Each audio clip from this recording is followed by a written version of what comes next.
소중한 사연을 나누는 세상만사입니다. 여러분의 이야기가 누군가에게는 위로와 용기가 될 거라 믿습니다. 그럼 오늘도 함께 시작해 볼까요? 안녕하세요. 저는 서울에서 회사에 다니고 있는 김수아라고 합니다. 올해 32살이고요, 여자예요. 중소기업에서 격리 업무를 담당하고 있어요. 평범한 직장인이죠. 제가 오늘 이렇게 사연을 보내게 된 건 며칠 전에 있었던 일 때문인데요.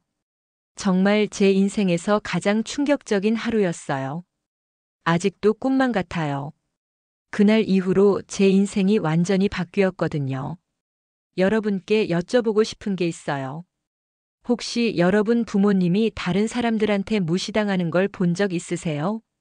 특히 시댁 식구들한테요. 저는 제 아버지가 결혼식장 한가운데서, 그것도 수백 명의 하객들이 지켜보는 앞에서 무릎을 꿇어야 하는 상황을 목격했습니다. 그리고 그날 제가 평생 몰랐던 아버지의 진짜 모습을 알게 됐어요. 그 진실이 제 시댁 식구들을 완전히 무너뜨렸고 저에게는 새로운 인생의 시작이 됐습니다. 지금부터 그 이야기를 해드릴게요.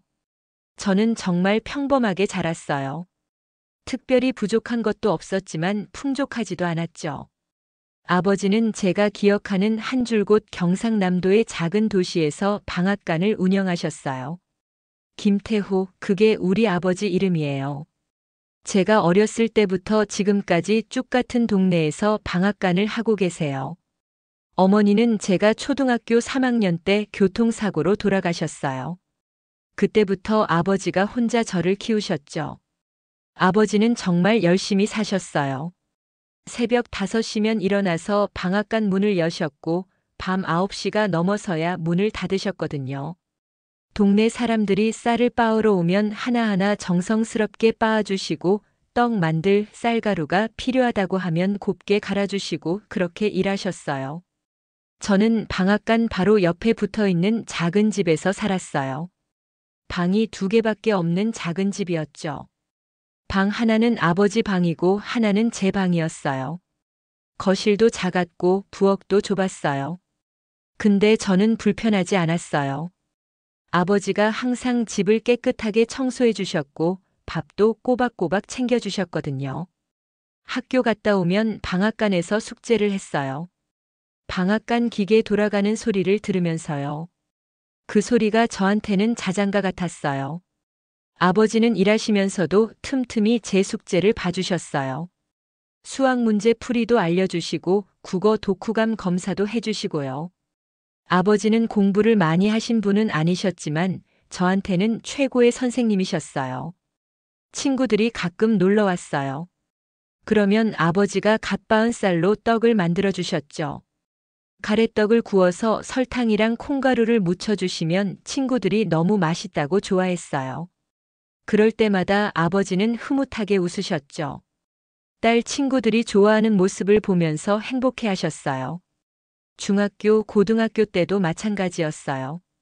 아버지는 제 교복도 사주시고 참고서도 사주시고 학원도 보내주셨어요.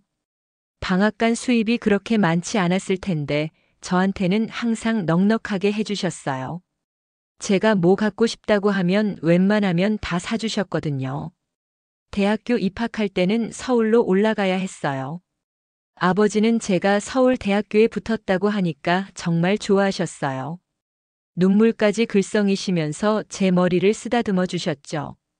딸이 대학생이 됐다고 엄마한테 자랑하고 싶다고 하시더라고요. 서울에서 대학 생활할 때도 아버지는 매달 생활비를 보내주셨어요. 늘 넉넉하게 보내주셨죠. 제가 알바를 한다고 하면 공부에 방해된다고 하시면서 말리셨어요. 그냥 학교 다니면서 공부만 열심히 하라고 하셨죠. 방학 되면 고향에 내려갔어요. 아버지는 제가 내려갈 때마다 정말 좋아하셨어요. 역에 마중 나오셔서 제 가방을 들어주시고 집에 가는 길에 제가 좋아하는 음식을 사주시고 그러셨죠.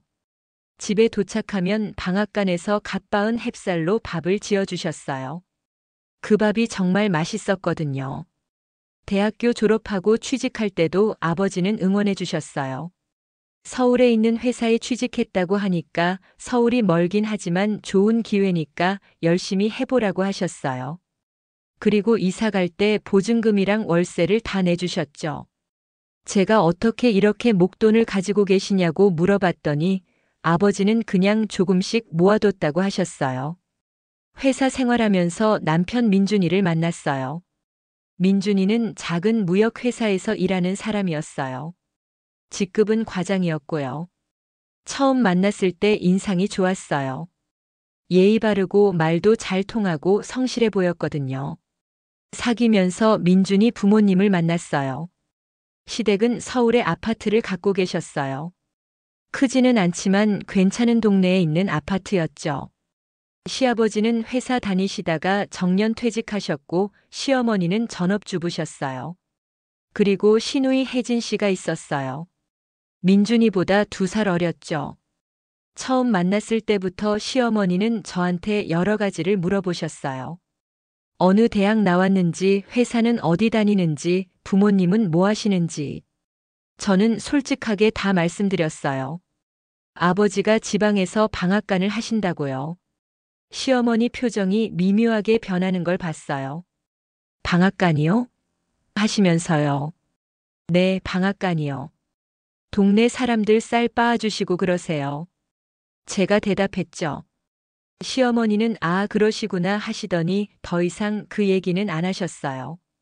그 후로 시댁에 몇 번 더 갔어요. 갈 때마다 시어머니는 친절하셨어요. 근데 뭔가 거리감이 느껴졌어요. 말로는 좋게 해주시는데 눈빛이 차가웠달까요? 제가 너무 예민한가 싶었어요. 결혼 얘기가 나왔을 때 시댁에서 양가 부모님 상견례를 하자고 하셨어요. 저는 아버지한테 말씀드렸죠. 아버지는 정말 좋아하셨어요. 딸이 결혼한다고 좋은 사람 만났다고 기뻐하시면서요. 상견례 날짜를 잡고 서울에 올라오시기로 했어요. 상견례 며칠 전에 시어머니한테 전화가 왔어요. 수아야, 상견례 때 내 아버지가 뭐 입고 오실 거야? 갑자기 옷 얘기를 하시길래 이상했어요. 그냥 평소에 입으시는 옷 입고 오실 것 같다고 했더니 시어머니가 말씀하셨어요. 혹시 정장 있으시면 정장 입고 오시는 게 좋을 것 같아. 상견례니까 좀 격식을 갖추는 게 좋잖아. 저는 알겠다고 하고 아버지한테 전화했어요. 아버지는 정장이 하나 있는데 오래됐다고 새로 하나 살까 하셨어요. 저는 괜찮다고 있는 거 입으시라고 했죠. 근데 아버지는 딸 상견례인데 새 옷을 입어야 한다고 하시면서 정장을 새로 사셨어요. 상견례 날이 됐어요. 아버지는 새로 사신 정장을 입고 오셨어요.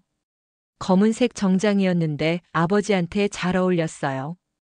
근데 시어머니 표정을 보니까 또 뭔가 마음에 안 드시는 것 같았어요. 나중에 알았는데 시어머니는 아버지 정장 브랜드를 보셨대요. 백화점 고급 브랜드가 아니라 평범한 브랜드였거든요. 상견례는 호텔 레스토랑에서 했어요. 시댁에서 정하신 곳이었죠. 분위기 좋은 곳이었어요. 음식도 잘 나왔고요. 아버지는 조금 긴장하신 것 같았어요. 평소에 이런 고급 레스토랑에 자주 오시는 분이 아니셔서 그랬던 것 같아요. 식사하면서 시아버지가 아버지한테 이것저것 물어보셨어요. 어디 사시냐, 무슨 일 하시냐, 사업은 잘 되시냐. 아버지는 조용히 대답하셨어요. 경상남도에 산다, 방앗간을 한다, 그럭저럭 먹고 살만하다, 이렇게요. 시어머니는 별로 말씀을 안 하셨어요. 그냥 웃으면서 듣고만 계셨죠. 근데 그 웃음이 진짜 웃음이 아니라는 걸 저는 알았어요. 어색한 웃음이었거든요. 상견례가 끝나고 아버지를 역까지 배웅했어요.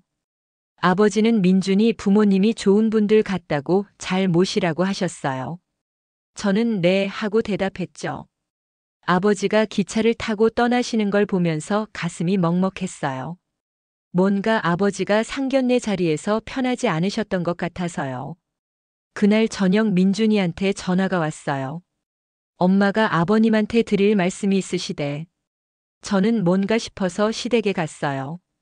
시어머니는 저를 불러 앉히시더니 말씀하셨어요. 수아야, 오늘 내 아버지 만나보니까 참 성실하신 분 같더라. 근데 솔직히 말하자면 우리랑은 좀 다른 세계에 사시는 것 같아. 방앗간을 하신다니까 걱정이 되는 거야.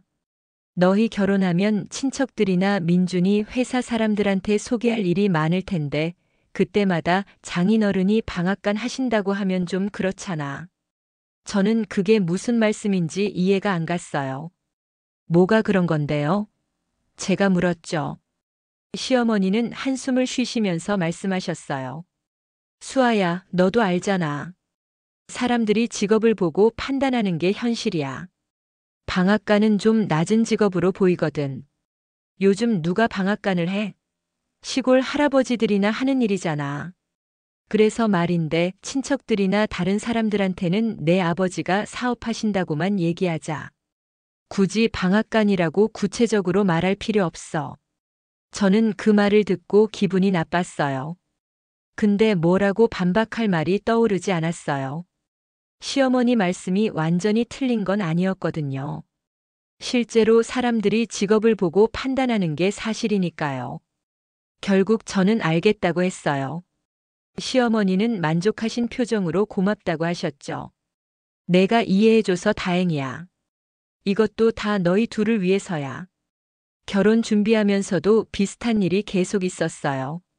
청첩장을 만들 때도 신랑 측에는 신랑 아버지 직업을 자세히 써놨는데 신부 측에는 그냥 이름만 썼어요. 결혼식 리허설 때도 아버지를 부르지 않았어요. 바쁘실 테니까 괜찮다고 당일날만 오시면 된다고 시어머니가 말씀하셨죠. 결혼식 당일 아버지는 일찍 오셨어요. 저를 보시자마자 축하한다고 예쁘다고 하시면서 눈물을 글썽이셨어요. 엄마가 보면 정말 좋아했을 텐데 하시면서요. 저도 울컥했죠. 결혼식은 무사히 끝났어요. 아버지는 구석에 조용히 앉아 계셨어요. 친척들이 인사하러 와도 어색해 하시면서 조용히 대답만 하셨죠. 시댁 친척들은 아버지를 거의 무시했어요. 인사도 대충 하고 지나가더라고요. 피로연이 끝나고 아버지가 저한테 주머니에서 뭔가를 꺼내셨어요. 작은 통장이었어요. 수아야, 이거 받아라. 아빠가 너 어렸을 때부터 조금씩 모은 거야. 내 앞으로 만든 통장이야. 결혼하면 돈 쓸 때가 많을 거 아니냐. 어려울 때 쓰거라. 통장을 받아보니까 꽤 큰 금액이 들어있었어요. 아버지가 평생 모으신 돈이었죠. 저는 눈물이 났어요. 아버지, 이거 제가 받을 수 없어요. 아버지가 노후 자금으로 쓰셔야죠. 아버지는 고개를 저으셨어요. 아빠는 방앗간도 있고 연금도 조금 나와서 괜찮아. 너 걱정 마. 이건 내 거야. 엄마도 살아계셨으면 이렇게 해줬을 거야. 결혼 생활은 그럭저럭 괜찮았어요. 민준이는 착한 사람이었어요. 일도 열심히 했고 저한테도 잘해줬어요. 근데 시어머니는 여전히 저를 무시하는 느낌이었어요. 특히 친척 모임에서요. 명절 때 시댁에 가면 친척들이 모였어요. 시어머니는 친척들한테 저를 소개하면서 항상 애매하게 말씀하셨어요. 우리 며느리 수아예요. 서울에서 대학 나왔고 회사 다녀요. 이렇게만요. 친정 얘기는 절대 안 하셨죠. 한 번은 친척 중 한 분이 물어보셨어요. 수아 씨 친정은 어디예요? 부모님은 뭐 하시고요? 저는 대답하려고 했는데 시어머니가 빨리 가로막으셨어요. 아, 지방에 계세요. 자영업 하시고요. 그러면서 재빨리 화제를 돌리셨죠.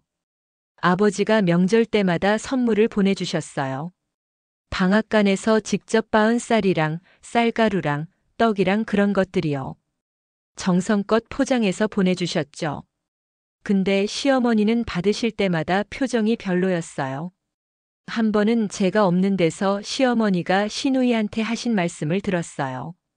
우리 수아 아버지가 왜 자꾸 이런 걸 보내는지 모르겠어. 우리가 쌀 못 사 먹어서 그러나. 방앗간 냄새 나는 것 같아서 기분 나빠. 다음부터는 받지 말까봐. 그 말을 듣고 정말 화가 났어요. 근데 또 뭐라고 할 수가 없었어요. 며느리 입장에서 시어머니한테 대들 수는 없었거든요. 그냥 참았어요. 민준이한테 얘기했더니 민준이도 난처해했어요. 엄마가 원래 좀 그래. 신경 쓰지 마. 괜찮아. 이렇게만 말했죠. 저는 남편한테도 실망했어요. 자기 어머니가 제 아버지를 무시하는데 아무 말도 안 하니까요. 그렇게 2년이 지났어요. 그 2년 동안 저는 점점 더 작아졌어요. 시댁에 갈 때마다 위축됐고 친척 모임에서도 말을 아꼈어요. 아버지 얘기는 절대 하지 않았죠. 아버지가 전화하셔도 짧게 받고 끊었어요. 시댁에서 뭐라고 할까봐 두려웠거든요. 아버지는 제가 멀어지는 걸 느끼셨을 거예요. 전화할 때마다 괜찮냐고 힘든 일은 없냐고 물어보셨어요. 저는 항상 괜찮다고 잘 지낸다고 거짓말했죠. 아버지 목소리에서 걱정이 느껴졌지만 모른 척했어요. 작년 가을이었어요. 갑자기 시댁이 난리가 났어요. 시누이 혜진 씨가 결혼한다는 소식 때문이었죠. 상대는 대형 로펌에서 일하는 변호사였어요. 나이는 35살 명문대 출신의 집안도 좋았대요. 시어머니는 정말 좋아하셨어요. 딸이 변호사한테 시집 간다고 이제 우리 집안도 상류층이라고 하시면서요. 매일같이 친척들한테 전화해서 자랑하셨죠. 그러면서 저한테 하신 말씀이 있었어요. 수아야, 너도 봤지? 혜진이가 얼마나 잘 됐는지. 너도 처음에 좀 더 좋은 사람 만났으면 좋았을 텐데. 뭐 어쩌겠어, 이미 결혼했는데. 그 말을 듣고 기분이 정말 나빠졌어요. 민준이가 나쁜 사람은 아닌데 시어머니는 늘 아들보다 딸을 더 자랑스러워 하셨거든요. 혜진 씨 결혼 준비가 시작됐어요. 시어머니는 이 결혼식을 성대하게 치르고 싶어 하셨어요. 호텔에서 하기로 했고 하객도 200명 넘게 부르기로 했대요. 예식 비용도 엄청 들어갈 것 같았어요. 저한테도 역할이 주어졌어요. 시누이 결혼식 준비를 도와달라는 거였죠. 주말마다 불려다녔어요. 웨딩드레스 고르러 갈 때도 따라가고 예식장 구경 갈 때도 따라가고 답례품 준비할 때도 도와주고요. 혜진 씨는 저를 완전히 심부름꾼 취급했어요. 언니, 이거 좀 사다 줘. 언니, 저기 가서 확인 좀 해줘. 이런 식이었죠. 한 번은 제가 회사 일 때문에 바쁘다고 했더니 혜진 씨가 화를 냈어요. 언니는 저보다 한가한 직장 다니잖아요. 제 결혼식인데 좀 도와주는 게 당연한 거 아니에요? 저는 그냥 참았어요. 곧 끝날 일이라고 생각했거든요. 결혼식 3달 전쯤이었을 거예요. 시어머니가 저를 따로 부르셨어요. 집에 오라고 하셔서 갔더니 시어머니랑 혜진 씨가 거실에 앉아 계셨어요. 분위기가 심상치 않았어요. 시어머니가 입을 여셨어요. 수아야, 앉아봐. 너한테 할 말이 있어. 저는 소파에 앉았죠. 혜진이 결혼식 말이야. 이번에 정말 중요한 사람들이 많이 와. 신랑 쪽에서도 변호사들, 판사들, 교수님들 그런 분들이 오신대. 우리도 체면을 지켜야 하잖아. 그래서 말인데. 시어머니는 잠시 말을 멈추셨어요. 그리고 조심스럽게 말씀하셨죠. 내 아버지 말이야. 혜진이 결혼식에는 안 오시는 게 좋을 것 같아. 저는 귀를 의심했어요. 네. 무슨 말씀이세요? 시어머니는 다시 말씀하셨어요. 내 아버지가 결혼식에 오시면 안 될 것 같아. 청첩장도 드리지 말자. 이해해줘, 수아야. 이것도 다 우리 가족을 위해서야. 저는 이해가 안 갔어요. 왜요? 우리 아버지가 왜 안 가시면 안 되는 건데요? 혜진 씨가 끼어들었어요. 언니, 솔직히 말할게요. 언니 아버지가 방앗간 하시잖아요. 제 결혼식에 그런 분이 오시면 저희 체면이 깎여요. 신랑 쪽 사람들이 뭐라고 생각하겠어요? 저는 화가 났어요. 그게 무슨 말이에요? 우리 아버지가 뭐가 문제인데요? 시어머니가 말씀하셨어요.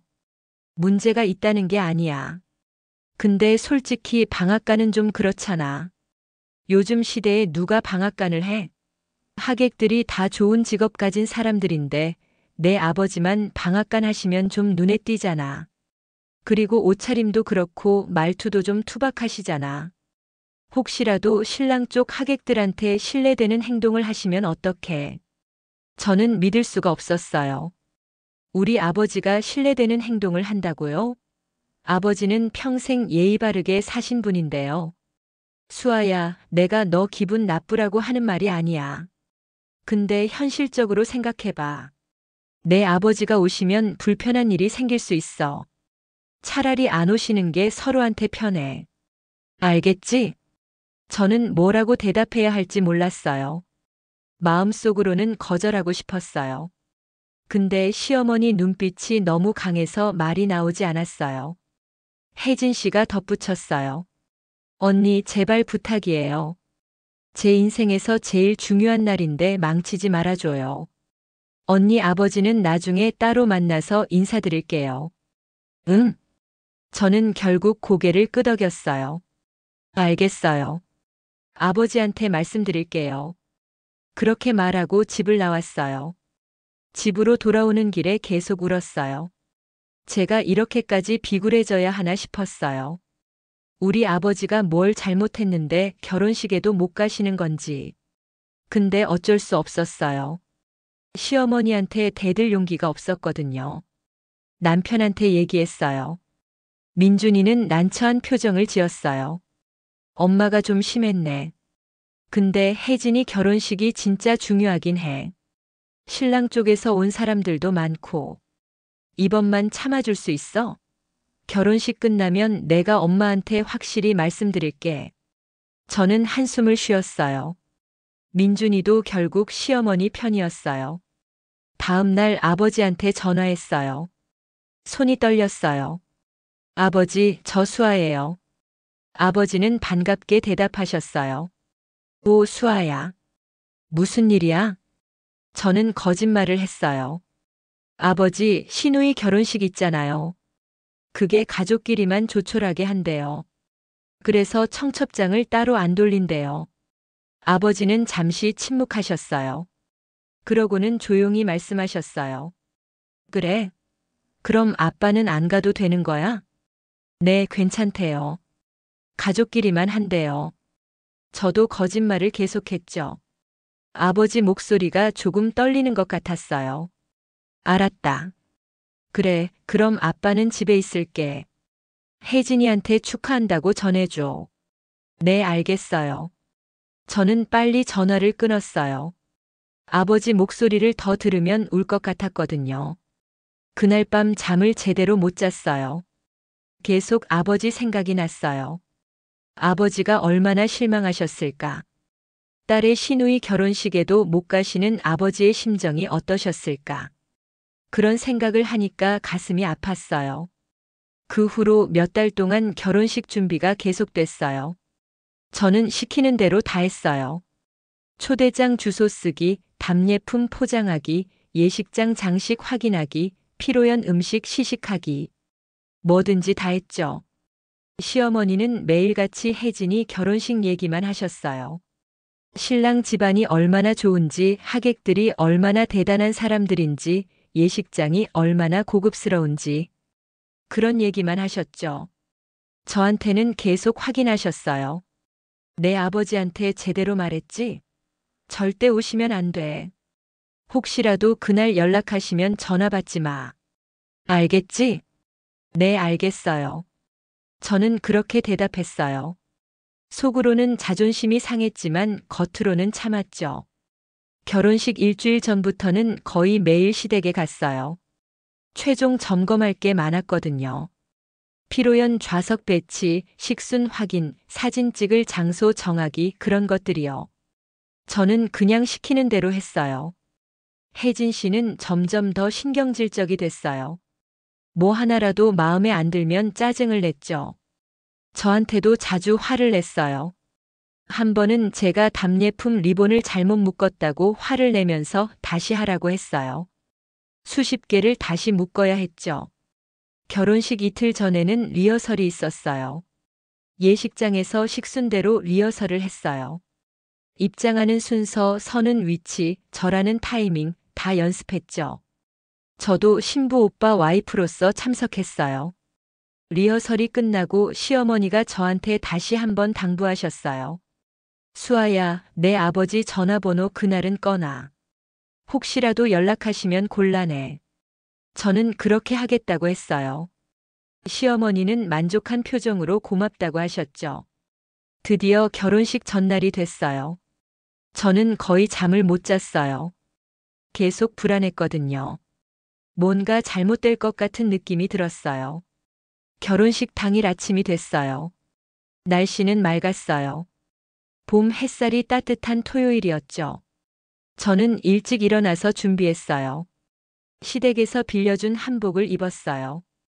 분홍색 한복이었는데 예뻤어요. 예식장에 일찍 도착했어요. 시댁 식구들은 이미 와 계셨어요. 혜진 씨는 드레스 입고 화장하고 있었고 시어머니는 여기저기 확인하며 분주하셨어요. 하객들이 하나둘 도착하기 시작했어요. 정말 좋은 차들이 많이 왔어요. 옷차림도 다들 고급스러웠죠. 신랑 쪽 하객들이 특히 그랬어요. 저는 입구에서 하객들을 맞이했어요. 인사하고 방명록 작성 안내하고 좌석 안내하고 그런 일들을 했죠. 시어머니는 신랑 쪽 하객들한테 특히 더 친절하게 대하셨어요. 1시간쯤 지났을 때였어요. 하객들이 거의 다 도착했을 때였죠. 저는 입구 쪽에서 명단을 확인하고 있었어요. 그때 누군가가 들어오는 게 보였어요. 멀리서 봤는데도 익숙한 뒷모습이었어요. 회색 정장을 입은 남자분이었는데 걸음걸이가 어딘가 낯익었어요. 그분이 고개를 돌리는 순간 저는 숨이 멎는 줄 알았어요. 우리 아버지였어요.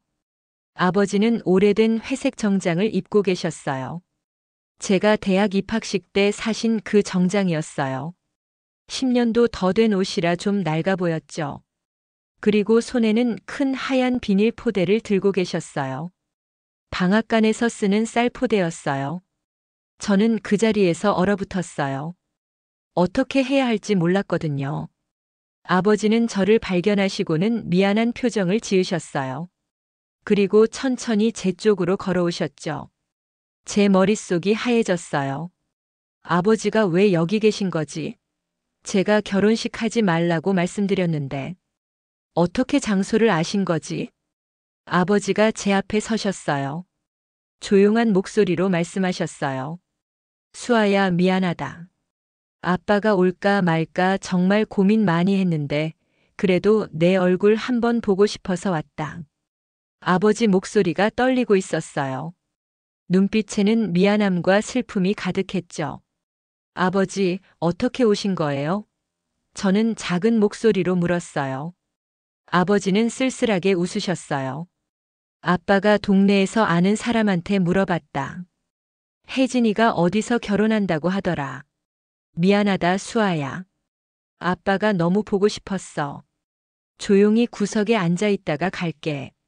시댁 식구들한테는 인사도 안 할게. 제 가슴이 찢어지는 것 같았어요. 아버지가 왜 이렇게 죄인처럼 행동하셔야 하는지, 왜 자기 딸의 시누이 결혼식에 떳떳하게 참석하지 못하고 숨어서 와야 하는지. 아버지는 계속 말씀하셨어요.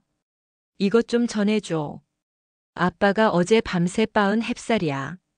혜진이한테 축하한다고 전해달라. 아버지는 쌀 포대를 제 손에 쥐어주셨어요. 저는 그 포대를 받으면서 눈물이 날 것 같았어요. 아버지가 밤새 일하신 게 상상이 됐거든요. 방앗간에서 혼자 기계를 돌리면서 딸의 시누이를 위해 정성껏 쌀을 빻으신 모습이요. 그때 뒤에서 날카로운 목소리가 들렸어요. 이게 누구야? 시어머니였어요. 시어머니는 아버지를 보자마자 얼굴이 굳으셨어요. 빠른 걸음으로 우리한테 다가오셨죠. 어르신, 여기 왜 오셨어요? 시어머니 목소리는 차가웠어요. 아버지는 고개를 숙이셨어요. 죄송합니다. 제가 그냥 딸 얼굴 한번 보러 왔습니다. 조용히 있다가 갈게요. 시어머니는 제 귀에 대고 작은 목소리로 말씀하셨어요. 수아야, 이거 어떻게 된 거야? 내가 오지 말라고 했잖아. 빨리 내보내. 그러면서도 겉으로는 웃으면서 아버지한테 말씀하셨어요. 어머님, 오늘은 정말 바쁜 날이에요. 죄송하지만 다음에 따로 뵙도록 하죠. 시어머니는 아버지를 얼른 보내려고 하셨어요. 근데 그때 신랑 쪽 가족 중 한 분이 이쪽을 보셨어요. 나이가 지긋하신 남자분이었는데 신랑 아버지였어요. 그분이 우리 쪽으로 걸어오시다가 갑자기 멈춰 서셨어요. 그리고 놀란 표정으로 우리 아버지를 보셨어요. 잠시 침묵이 흘렀어요. 예식장 안에 웅성거리는 소리만 들렸죠. 신랑 아버지는 천천히 입을 여셨어요. 혹시 김태호 선배님이십니까? 저는 깜짝 놀랐어요. 신랑 아버지가 우리 아버지를 아신다고요? 아버지도 약간 놀라신 것 같았어요. 아버지는 그분을 잠시 보시다가 고개를 끄덕이셨어요. 신랑 아버지는 빠르게 걸어오셔서 아버지 손을 잡으셨어요. 선배님, 정말 선배님이시네요. 이게 얼마만입니까? 여기는 어떻게 오셨어요? 저는 당황했어요. 시어머니도 어리둥절한 표정이셨고요. 혜진 씨도 멀리서 이쪽을 보고 있었어요. 아버지는 조용히 대답하셨어요. 따님이 결혼하신다고 들었습니다. 축하드립니다. 제 딸이 신부 오빠 부인이라서 인사드리러 왔습니다. 신랑 아버지는 더 놀라신 표정이 되셨어요. 그러면서 시어머니를 보셨어요. 사돈, 이분이 누구신지 아십니까? 시어머니는 어색하게 웃으셨어요. 예, 저희 며느리 아버지세요. 지방에서 작은 방앗간 하시는 분이에요. 방앗간이요? 신랑 아버지 표정이 이상하게 변했어요. 시어머니는 좀 더 자신 있게 말씀하셨어요. 네, 맞아요. 시골 방앗간이요. 별거 아니에요. 동네 사람들 쌀 좀 빻아주시는 일 하세요. 신랑 아버지는 믿을 수 없다는 듯이 아버지를 보셨어요. 선배님, 무슨 말씀이십니까? 선배님이 방앗간을 하신다고요? 아버지는 조용히 고개를 끄덕이셨어요. 네, 지금은 그냥 방앗간 일을 하고 있습니다. 신랑 아버지는 한숨을 쉬시더니 주변을 둘러보셨어요. 하객들이 저희를 보고 있었어요. 그분은 큰 목소리로 말씀하셨어요. 사돈, 이분이 누구신지 제대로 아셔야겠습니다. 이분은 대한민국 곡물유통협회 명예 이사장이십니다. 저는 그 말을 듣고 머리가 멍해졌어요. 곡물유통협회? 명예 이사장? 무슨 말씀이신지 이해가 안 갔거든요. 주변 하객들도 웅성거리기 시작했어요. 시어머니 얼굴이 하얗게 변했어요. 신랑 아버지는 계속 말씀하셨어요. 이분은 20년 넘게 전국의 방앗간과 제분소, 곡물 유통업체들을 총괄하셨던 분입니다. 해외 곡물 수입도 관리하시고 선물 거래도 하시던 분이에요. 저도 처음 사업 시작할 때 이분한테 배웠습니다. 이분 도움이 없었으면 저는 지금 이 자리에 없었을 겁니다. 저는 믿을 수가 없었어요. 우리 아버지가 그런 분이셨다니요. 저는 평생 아버지가 그냥 동네 방앗간 주인이신 줄만 알았는데요. 시어머니가 떨리는 목소리로 물으셨어요. 그게 무슨 말씀이세요? 이분이 그냥 방앗간 하시는 분이라고요. 신랑 아버지는 고개를 저으셨어요. 아닙니다. 이분은 업계에서 굉장히 영향력 있으신 분입니다. 물론 지금은 은퇴하셨지만 여전히 많은 사람들이 이분을 존경합니다. 그분은 아버지한테 물으셨어요. 선배님, 지금도 협회 일을 하고 계십니까? 아버지는 고개를 저으셨어요. 아닙니다. 5년 전에 다 그만뒀습니다. 이제는 정말 그냥 방앗간 일만 하고 있습니다. 조용히 살고 싶었거든요. 신랑 아버지는 고개를 끄덕이셨어요. 그래도 선배님의 영향력은 아직 남아 계시죠. 제가 알기로는 선배님 자산만 해도 상당히. 아버지가 말을 끊으셨어요. 그런 얘기는 하지 맙시다. 저는 그냥 딸 얼굴 보러 왔을 뿐입니다. 근데 시어머니가 갑자기 아버지한테 화를 내기 시작하셨어요. 목소리가 떨리고 있었죠. 지금 무슨 장난치시는 겁니까? 당신이 무슨 협회 이사장이에요? 지금까지 우리를 속인 거예요? 하객들이 저희를 쳐다보기 시작했어요. 시어머니 목소리가 점점 커졌거든요. 당신이 그렇게 대단한 사람이면 왜 진작에 말 안 했어요? 우리가 바보 같지 않아요? 우리 수아는 어떻게 할 건데요? 혜진 씨가 달려왔어요. 엄마, 무슨 일이에요? 하객들이 다 보잖아요. 시어머니는 흥분하셔서 아버지를 가리키면서 소리쳤어요. 이 사람이 우리를 다 속였어. 방앗간 하는 척 하면서. 신랑 아버지가 말씀하셨어요. 사돈, 진정하십시오. 선배님은 아무도 속이지 않으셨습니다. 정말 방앗간 일을 하고 계시는 거예요. 다만 과거에 다른 일도 하셨던 거죠. 시어머니는 듣지 않으셨어요. 아버지한테 계속 소리치셨죠. 당신 때문에 우리 딸 결혼식 망치는 거 아니에요? 지금 무슨 짓을 하시는 겁니까? 당장 나가세요. 하객들이 다 모여들었어요. 웅성거리는 소리가 커졌죠. 혜진 씨는 울먹이고 있었고요. 저는 그 순간 무언가가 끊어지는 걸 느꼈어요. 시어머니가 수백 명의 하객들 앞에서 우리 아버지한테 소리를 지르는 걸 보면서 제 안에 있던 모든 참을성이 사라졌어요. 저는 시어머니 앞으로 걸어갔어요. 그리고 처음으로 큰 목소리로 말했어요. 어머니, 그만하세요. 우리 아버지한테 왜 이러시는 거예요? 시어머니는 저를 보시고는 더 화를 내셨어요. 너도 공범이지? 너희 아버지가 그렇게 대단한 사람이면 왜 진작에 말 안 했어? 우리를 바보로 만들려고 작정했어? 저는 울음이 나올 것 같았지만 참았어요. 제가 말했어요. 저도 몰랐어요. 저도 오늘 처음 알았다고요. 근데 그게 뭐가 중요해요? 아버지가 무슨 일을 하시든 그분은 제 아버지예요. 시어머니는 코웃음을 치셨어요.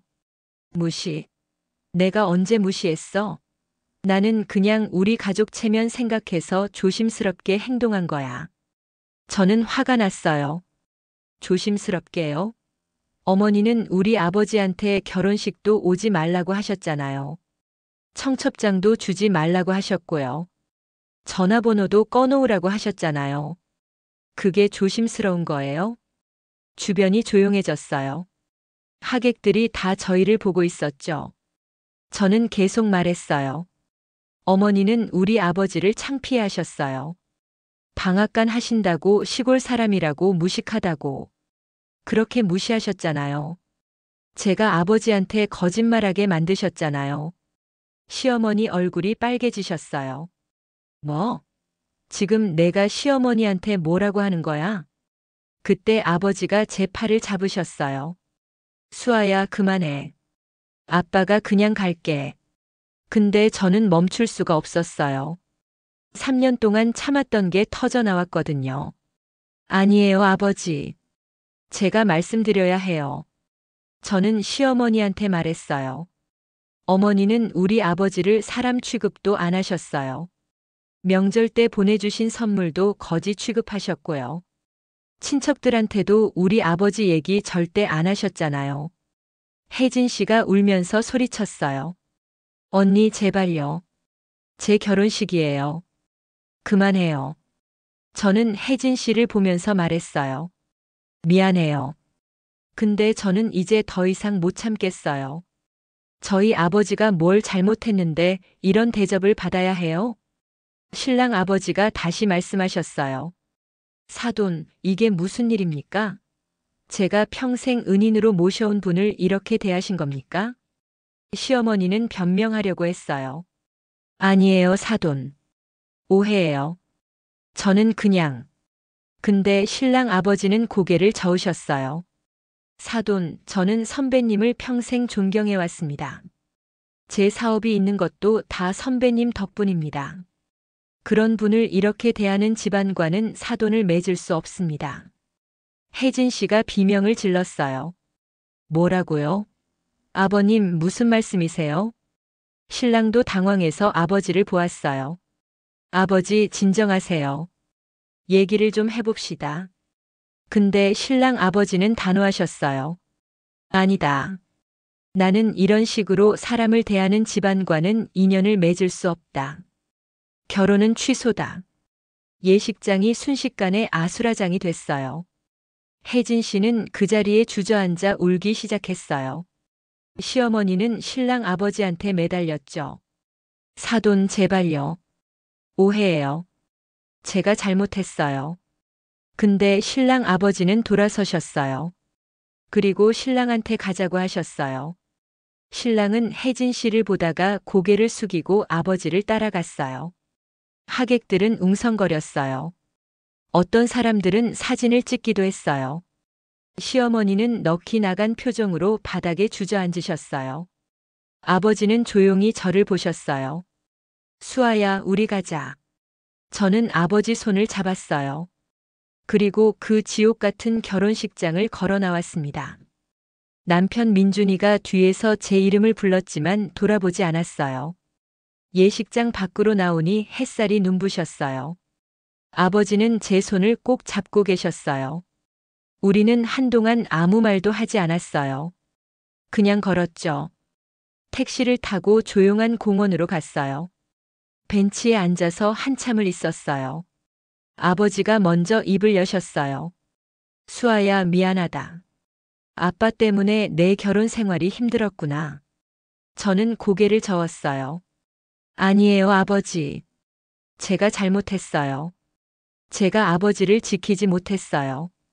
제가 비겁했어요. 아버지는 제 머리를 쓰다듬으셨어요. 아빠가 협회 일 그만둔 이유가 뭔지 아니? 너 때문이었어. 아빠가 그 일하면서 너무 바빠서 내 어린 시절을 제대로 챙기지 못했잖아. 엄마도 일찍 떠났고. 그래서 아빠가 결심했어. 이제는 방앗간 일만 하면서 조용히 살자. 딸이랑 더 많은 시간을 보내자. 저는 눈물이 났어요. 아버지는 저 때문에 모든 걸 포기하신 거였어요. 그 화려한 경력도 높은 지위도 다 버리신 거였죠. 아버지는 계속 말씀하셨어요. 근데 아빠가 생각했어. 내가 너무 평범하게 살면 수아가 시집 가서 무시당할 수도 있겠구나. 그래서 조금 걱정했지. 근데 내가 행복하다고 하길래 안심했어. 오늘 보니까 전혀 아니었구나. 저는 아버지한테 안겼어요. 아버지, 정말 죄송해요. 제가 용기가 없어서 아버지를 보호하지 못했어요. 아버지는 저를 토닥여 주셨어요. 괜찮아. 이제 알았으니 됐어. 수아야, 내 인생은 내가 선택하는 거야. 아빠는 내가 행복하길 바랄 뿐이야. 그 집에 돌아가고 싶으면 돌아가도 돼. 아빠는 괜찮아. 저는 고개를 저었어요. 아니에요. 저는 안 돌아갈 거예요. 저는 이제 아버지랑 같이 있을 거예요. 그날 저는 아버지랑 고향으로 돌아갔어요. 오랜만에 가본 방앗간은 여전히 그대로였어요. 기계가 돌아가는 소리, 쌀 냄새, 그 모든 게 그리웠어요. 방 안에 들어가니 제 방도 그대로였어요. 아버지가 제가 떠난 후에도 계속 청소하고 정리하신 거였죠. 책상 위에는 제가 고등학교 때 받은 상장들이 액자에 담겨 있었어요. 저는 그날 밤 오랜만에 편하게 잤어요. 방앗간 기계 소리를 들으면서요. 다음 날부터 남편한테 전화가 오기 시작했어요. 하루에 수십 통씩 왔어요. 저는 받지 않았어요. 시어머니도 전화하셨어요. 문자 메시지도 보내셨죠. 사과한다고 돌아오라고 이번 한 번만 용서해달라고. 일주일 후에 남편이 직접 찾아왔어요. 수아야, 제발 돌아가자. 내가 잘못했어. 엄마도 반성하고 계셔. 엄마가 너한테 사과하고 싶어 하셔. 저는 단호하게 말했어요. 안 돼요. 저는 돌아갈 생각 없어요. 민준이는 울먹였어요. 내가 정말 잘못했어. 나도 엄마한테 확실히 말씀드렸어. 앞으로는 절대 그런 일 없을 거야. 제발 기회 한 번만 줘. 저는 고개를 저었어요. 이미 늦었어요. 저는 이제 믿을 수가 없어요. 그 후로도 민준이는 몇 번 더 찾아왔어요. 근데 저는 마음이 돌아서지 않았어요. 3년 동안 쌓인 상처가 너무 깊었거든요. 한 달 후에 아버지가 변호사를 선임하셨어요. 그리고 이혼 절차를 시작하셨죠. 민준이는 끝까지 버텼어요. 이혼하기 싫다고, 자기가 잘못했다고. 근데 저는 확고했어요. 알고 보니 아버지는 정말 대단하신 분이었어요. 협회 일을 그만두신 후에도 여전히 업계에서 영향력이 있으셨대요. 자산도 제가 상상했던 것보다 훨씬 많으셨고요. 근데 그걸 다 숨기고 조용히 사셨던 거죠. 저를 위해서요. 이혼 절차는 생각보다 빨리 진행됐어요. 3달 만에 끝났어요. 남편 측에서도 더 이상 버틸 수가 없었던 것 같아요. 혜진 씨 결혼 얘기도 들렸어요. 신랑 측에서 완전히 파혼했대요. 혜진 씨는 그 충격으로 한동안 집 밖에 나오지도 못했다고 했어요. 시어머니는 동네에서 완전히 매장됐대요. 그 결혼식 날 일이 소문으로 퍼져서요. 지금 저는 아버지랑 같이 방앗간에서 지내고 있어요. 아버지 일을 도우면서 앞으로 뭘 할지 천천히 생각하고 있죠. 아버지는 제가 다시 공부를 하든 새로운 일을 시작하든 뭘 하든 응원해 주신다고 하세요. 아버지한테 물어봤어요. 왜 그렇게 큰 일을 다 그만두시고 방앗간만 하셨냐고요. 아버지는 말씀하셨어요. 수아야, 아빠가 깨달은 게 있어. 돈도 중요하고 지위도 중요하지만 제일 중요한 건 가족이야. 아빠가 바쁘게 살면서 너랑 제대로 된 시간을 못 보냈잖아. 엄마도 일찍 떠나고. 그래서 아빠가 결심했어. 이제는 진짜 중요한 것만 하면서 살자. 방앗간 일은 바쁘지도 않고 동네 사람들도 좋아하고 너랑 시간도 많이 보낼 수 있잖아. 저는 그 말씀을 듣고 눈물이 났어요. 아버지는 저를 위해 모든 걸 포기하신 거였어요. 지금 저는 행복해요. 아버지랑 매일 아침 같이 밥 먹고 방앗간 일 도와드리고 저녁에는 같이 산책하고 그래요. 이런 평범한 일상이 얼마나 소중한지 이제야 알겠어요. 가끔 생각해요. 만약 그날 아버지가 결혼식장에 안 오셨다면 어땠을까? 저는 아마 평생 시댁 눈치 보면서 살았을 거예요. 아버지를 숨기면서요. 그게 얼마나 비참한 삶이었을지 상상하면 소름이 끼쳐요. 저는 이 일을 겪으면서 많은 걸 배웠어요. 사람의 가치는 직업이나 재산으로 정해지는 게 아니라는 것. 진짜 중요한 건 그 사람의 마음이고 행동이라는 것. 그리고 가족을 지키는 게 얼마나 중요한지요.